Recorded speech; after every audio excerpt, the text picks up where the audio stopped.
भारतीय जनता पार्टीला वगळून देशाचं राजकारण चालू शकत नाही। मग गोकुळचं राजकारण भाजपशिवाय कसं चालणार? अशा शब्दात राज्याचे मंत्री चंद्रकांत पाटलांनी कोल्हापुरातल्या गोकुळ दूध संघाच्या निवडणुकीवर मोठं राजकीय वक्तव्य केलंय। गोकुळची निवडणूक बिनविरोध करण्याच्या हालचाली सुरू असतानाच भाजपला डावलून कोणताही निर्णय होऊ शकत नाही ही स्पष्ट भूमिका सुद्धा त्यांनी मांडली आहे। त्यामुळे गोकुळच्या निवडणुकीत महायुतीची एकजूट कायम राहणार का आणि निवडणूक बिनविरोधचा फॉर्म्युला यशस्वी होणार का याकडे आता कोल्हापूर जिल्ह्याचं लक्ष लागलंय। तर एक गोकुळमध्ये नेमकं काय शिजतंय समजून घेणार आहोत या व्हिडिओतून। त्यासाठी व्हिडिओ शेवटपर्यंत पहा। नमस्कार, मी कोमल, सकाळमध्ये आपलं स्वागत। दादा, कोल्हापूर गोकुळ संदर्भातला प्रश्न आहे। सर्व संचालक बिनविरोध निवडणूक करा अशी मागणी करत असताना भाजप नेत्यांची कुठेतरी भेट घेताना दिसत नाही। कुठेतरी भाजपला सोडून एकत्र येण्याची तयारी आहे का काय शक्यता? भारतीय जनता पार्टीला वेगळं ठेवून आता ह्या देशातलं राजकारण चालूच शकत नाही। गोकुळचं कसं चालेल?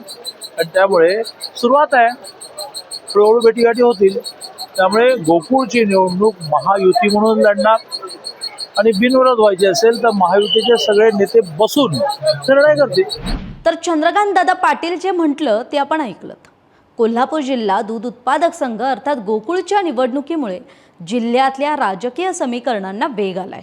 महायुती विरुद्ध महाविकास आघाडी अशी थेट लढत होण्याची शक्यता असतानाच काही संचालकांनी मात्र ही निवडणूक बिनविरोध करण्याचा प्रस्ताव पुढे आणलाय। यासाठी आमदार विनय कोरे यांनी मंत्री हसन मुश्रीफ आणि पालकमंत्री प्रकाश आंबेडकर यांची भेट घेत पुढाकार घेण्याची विनंती सुद्धा त्यांनी केली आहे।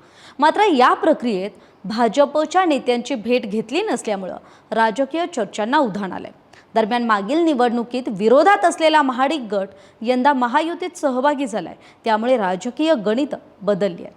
खासदार धनंजय महाडिक, आमदार अमल महाडिक, संचालिका शोमिका महाडिक आणि अंबरीश घाटगे हे महायुतीच्या भूमिकेत असल्यामुळे निवडणुकीची उत्सुकता यंदा आणखीच वाढली आहे। दुसरीकडे गोकुळची निवडणूक बिनविरोध व्हावी यासाठी सर्व पक्षांच्या नेत्यांच्या भेटीगाठी सुरू आहेत आणि लवकरच महाविकास आघाडीचे नेते सतेज पाटील यांचीही भेट होणार असल्याची माहिती आहे। या पार्श्वभूमीवर मंत्री चंद्रकांत पाटलांनी स्पष्ट केलंय की गोकुळची निवडणूक महायुती म्हणूनच लढवली जाईल आणि बिनविरोधाबाबत कोणताही निर्णय घ्यायचा असेल तर तो महायुतीचे सर्व नेते एकत्र बसूनच घेतील। त्यामुळे आता गोकुळची निवडणूक ही बिनविरोध होणार की राजकीय रणधुमाळी रंगणार हे येत्या काही दिवसात स्पष्ट होणार आहे।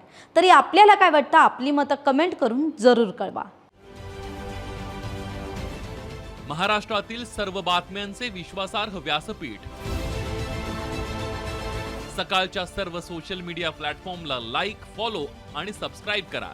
तसंच सर्व नोटिफिकेशनसाठी बेल आयकॉन प्रेस करायला विसरू नका।